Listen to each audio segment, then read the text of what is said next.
Good morning. Welcome beyond the SEAF model. I'm Jack Kosar. This is effective for the week of December 1st, 2025. Let's get started.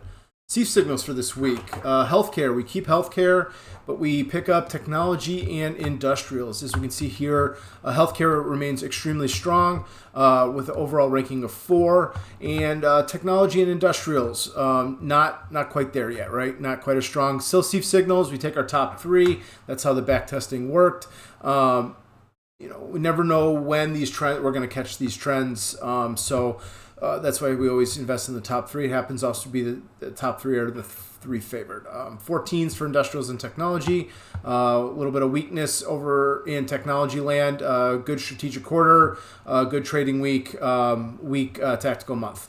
We'll kind of highlight that in the rainbow chart in just a sec. And overall, just median scores here for industrials. The best of kind of being led here by that tactical month. Key things to look at. We got a little bit of a positive skew here for consumer discretionary, 8, 10, and then to our 3. Energy takes a little bit of a header in terms of outflows, and financials is sitting here at the bottom, a bit mixed though. Heading into our heat map. As you can see here, a little bit of a mixed bag. A little bit of strength, healthcare and technology. Obviously, a bit the tactical month where tech had a little bit of an outflow.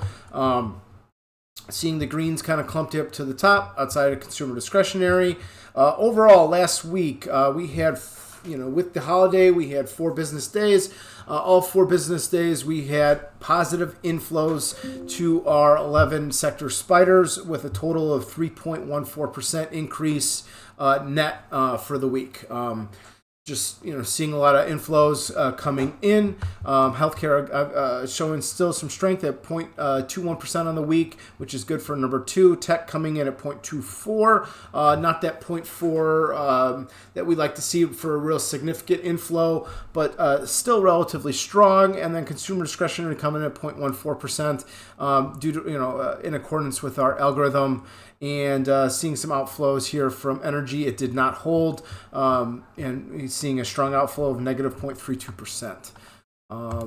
It's actually kind of excited to look at this chart. A little bit interesting to note here. We did cross back above the 21-day moving average. For those of you that are not familiar with this chart, I add up the 11 sector spider AUMs into one number to kind of get that aggregate spider. This represents the S&P 500. Throw a 21-day moving average on it, and down here we have the price chart.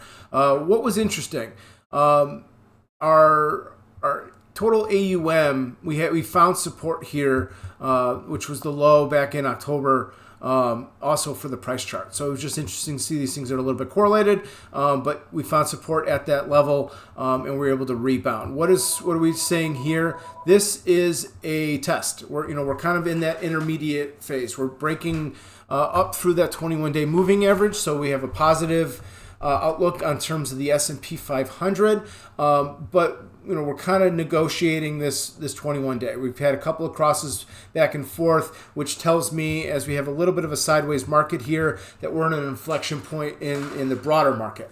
Right now, like I said, positively skewed. We're above that 21-day moving average, but we got a lot of crosses after after more or less being above that 21-day for quite a while, where we got a lot of that price appreciation. So, I wouldn't say we're out of the woods yet. Our CPM model is risk on, and we are above that 21-day, which means we have some possibilities for price appreciation in the S&P 500 if we're just using this chart as a metric. But what it really screams to me is that we're a bit of an inflection point. Are we going to take that next leg higher and break through these all-time highs in terms of the sector AUMs, or we can continue to move sideways? So I just figured this chart was pretty interesting, and we added a little bit of extra color here because I thought it was nice that we found some support both on the price chart and the sector AUM chart. Now into our rainbows. Healthcare. Healthcare has been our leader, remains highly favored, and we can see nice strong relative outperformance versus SPY since we've been favored. Healthcare continues to be a good place to be. Asset flows are still looking relatively strong, and again, we're maintaining this favored level, which is bringing us some nice relative outperformance. Healthcare continues to be a good place to be. Industrials.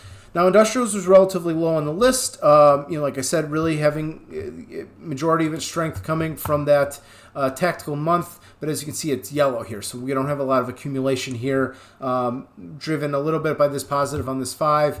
Overall, as we're in these inflection points, transitionary periods, especially the SEAF model does kind of highlight, we do have a clear leader. I just showed you in healthcare, but everything else is kind of still working its way out. So, industrial is not seeing a lot on the relative outperformance chart. We are in that low favored ranking. A couple of strong weeks of inflows. This thing could push through, but as of right now, as it is a SEAF signal, we aren't seeing anything on the relative performance chart yet.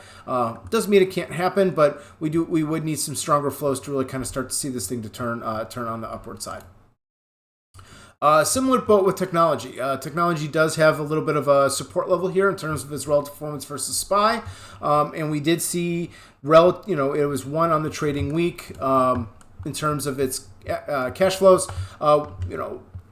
Being held back a little bit by this tactical month, not really seeing that accumulation across the board that we would like to see in terms of, what we did for technology going back just a couple of months ago as we kind of ripped through September and October and had that really strong relative outperformance. We're staying by, accumulation and momentum in all 3 time periods. We don't have that right now for technology, but like I said, we are sitting on a little bit of support on the relative performance side of this chart, eking up into favored. You can see we kind of check marked. What this does next will really be a strong determinant of what happens for this next week in terms of asset flows.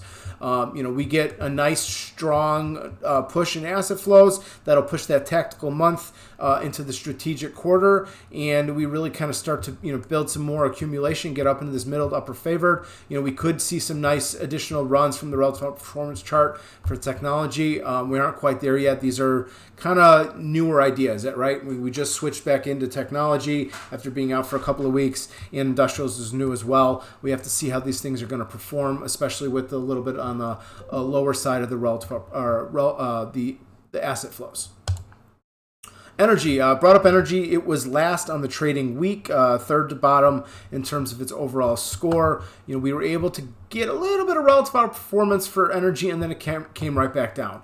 I don't understand what's going on in the energy sector specifically that is causing these kind of short spikes of inflows of cash with short spikes of inflows relative outperformance, and then that money kind of flows right back out. We're down into neutral, like negative 0.32 on the trading week, which is pretty close to that negative 0.4. So there's some significant money flowing out of energy as it's heading down into a void, really being held up by its strategic month, which is when we saw that those capitals, but those inflows are being washed away a little bit in terms of the momentum, and energy is now sitting in a low neutral, but another week of these outflows, and we're going to be talking back into a void for energy. Last but not least, just an interesting thing to highlight saw some inflows in consumer discretionary, 3 on the trading week after having some pretty getting down to this, closer to the deeper void, seem to be potentially rebounding in terms of consumer discretionary. We are entering into the holiday season where a lot of discretionary spending is happening. So just keeping an eye on consumer discretionary. We continue this trend. Like I said, it was third on the trading week. We see a little bit of stronger inflow, and we could get up into that lower favored. And depending on how industrials or technology is doing, consumer discretionary could compete next week. But we are just kind of climbing out of that void. Do seem to have check marked here on the relative performance, seeing a little bit of life here on this side of the chart. Nothing to do yet here. I don't even think this is a leadoff candidate. I'd like to see us into that middle, neutral, kind of more knocking on the door of favored before we kind of call this. Now you can see consumer discretionary in terms of its relative performance versus SPY has really been sideways for the better part of the entire year. So nothing to quite do yet. It would be nice to see a little burst if we can break out through here, but just found it a little bit interesting that we got a little life on consumer discretionary. That 0.14 for the 3 on the trading week was a little bit higher than we've been seeing in terms of the third best on a specific trading week time frame. So wanted to highlight that with the chart, and just something to keep an eye on. That is all I have for this week. I look forward to breaking down the SEAF model with you all next week. And thank you.